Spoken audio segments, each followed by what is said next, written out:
Caribbean সাগরে ভেনেজুয়েলার উপকূলের কাছে একটা বড়সড় উত্তেজনা তৈরি হচ্ছে। একদিকে মার্কিন যুক্তরাষ্ট্র আর অন্যদিকে মাদক কার্টেল। এদের মধ্যে সংঘাতটা এখন এমন একটা পর্যায়ে পৌঁছেছে যা কিনা পুরো অঞ্চলটাকেই অস্থিরশীল করে তুলতে পারে। চলুন আজ এই ক্রমবর্ধমান সংকটের গভীরে গিয়ে পুরো বিষয়টা বোঝার চেষ্টা করি। শুধু একবার ভাবুন, 2 অক্টোবর 2025 মার্কিন প্রশাসন কংগ্রেসকে আনুষ্ঠানিকভাবে জানাচ্ছে যে আমেরিকা একটা আন্তর্জাতিক সশস্ত্র সংঘাতে জড়িয়ে পড়েছে।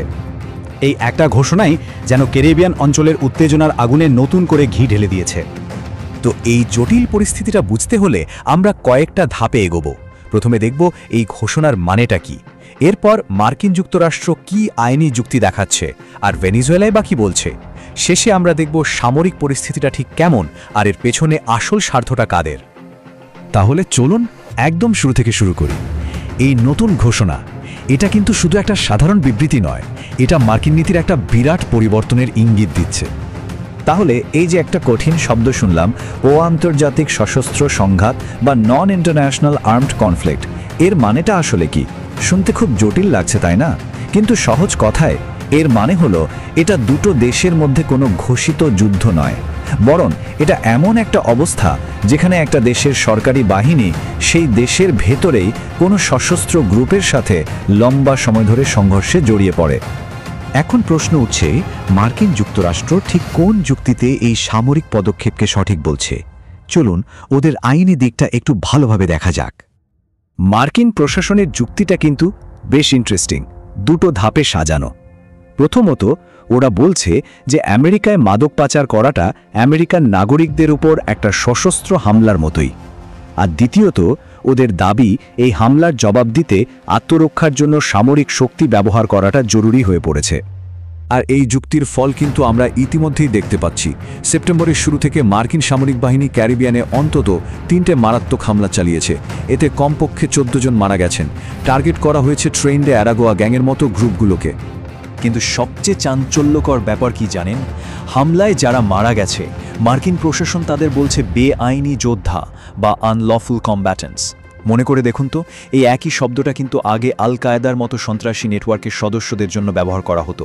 মানে এই সংঘাতকে একটা সম্পূর্ণ নতুন আইনি মোড়কে ফেলা হচ্ছে। কিন্তু সব গল্পেরই তো দুটো দিক থাকে, তাই না? ভেনেজুয়েলা এই পুরো ঘটনাকে কিভাবে দেখছে, চলুন এবার সেই দিকটা শোনা যাক। কারাকাসের প্রতিক্রিয়া ছিল খুবই জোরালো।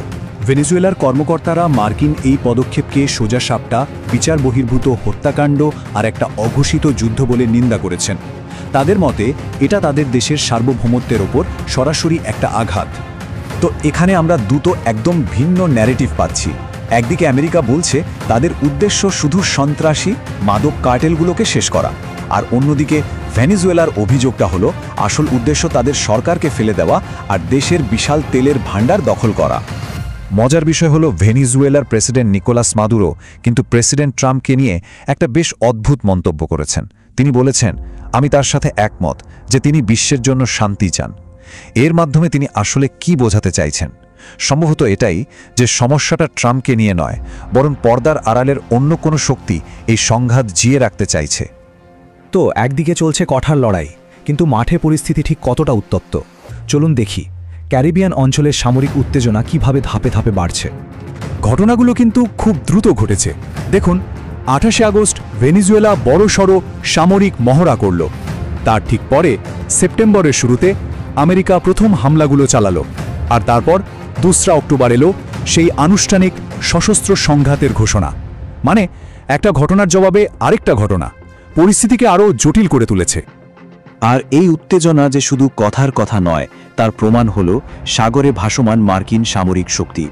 সেখানে মোতায়েন করা হয়েছে নেভি ডেস্ট্রয়ার, একটা নিউক্লিয়ার সাবমেরিন, এমনকি পুয়ের্তো রিকোতে রাখা হয়েছে F-35 স্টিলথ ফাইটার।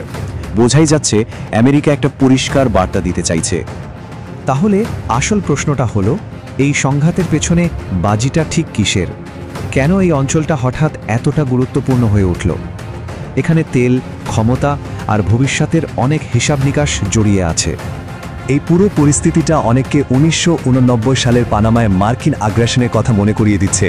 তখনও কিন্তু মাদক পাচারের বিরুদ্ধে অভিযানের কথা বলা হয়েছিল, কিন্তু তার ফলাফল ছিল সেখানকার সরকার প্রধানকে ক্ষমতা থেকে সরানো। ইতিহাস কি তাহলে আবার ফিরে আসছে? আমেরিকার এই চাপের মুখে ভেনেজুয়েলাও কিন্তু হাত গুটিয়ে বসে নেই। প্রেসিডেন্ট মাদুরোকে বিশেষ ক্ষমতা দেয়া হয়েছে। এর মানে তিনি এখন দেশের সেনাকে প্রস্তুত করতে পারবেন, আর দেশের সবচেয়ে বড় সম্পদ মানে তেল শিল্পকে পুরোপুরি সেনাবাহিনী নিয়ন্ত্রণে নিয়ে আসতে পারবেন। সবশেষে একটা বড় প্রশ্নই থেকে যাচ্ছে, আমরা যা দেখছি সেটা কি আসলেই অপরাধ দমনের একটা সুনির্দিষ্ট অভিযান, নাকি এটা একটা আরও বড়, আরও বিধ্বংসী যুদ্ধের দিকে প্রথম পা? এই প্রশ্নের উত্তরের উপরই হয়তো নির্ভর করছে ক্যারিবিয়ান অঞ্চলের ভবিষ্যৎ।